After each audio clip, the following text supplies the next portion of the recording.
കൂട്ടുകാരെ, നമ്മളൊക്കെ മനുഷ്യർ ജീവനോടിരിക്കുന്ന സമയത്ത് അവരിനി ചെറിയൊരു തെറ്റ് ചെയ്താൽ പോലും അവരുടെ മോശം വശങ്ങളായിരിക്കും ഏറ്റവും കൂടുതൽ നമ്മുടെ ഈ കണ്ണിലും പെടുന്നത്, അല്ലേ?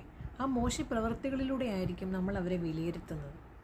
എന്നാൽ ആ സ്ഥാനത്ത് ആ വ്യക്തി ഒന്ന് മരിച്ചു കഴിഞ്ഞാലും അയാളുടെ നല്ല പ്രവൃത്തികൾ മാത്രമായിരിക്കും വിലയിരുത്തപ്പെടുന്നത്.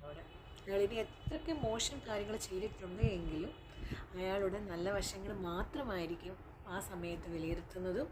പിന്നെ അയാൾ ചെയ്ത തെറ്റുകളൊന്നും തന്നെ ആരുടെ കണ്ണിൽ പെടുകയുമില്ല.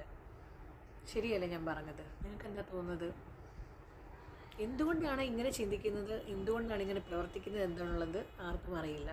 പക്ഷേ ജീവിച്ചിരിക്കുന്ന സമയത്ത് ചെയ്യുന്ന തെറ്റുകൾ അയാളുടെ മരണത്തോടെ തീരുന്നതാണോ? എന്തു തന്നെ ആയാലും തെറ്റുകൾ സംഭവിക്കാത്ത മനുഷ്യരില്ല, അല്ലേ?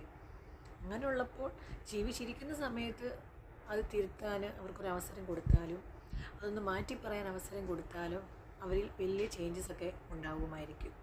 ഇത് എൻ്റെ ഒരു തോന്നലാണേ. യോജിക്കുന്നുണ്ടെങ്കിൽ ലൈക്ക് ചെയ്യണം, സപ്പോർട്ട് ചെയ്യണം. അപ്പോൾ എല്ലാവരും സന്തോഷത്തോടെ സ്നേഹത്തോടെ ഇരിക്കൂ. Be happy.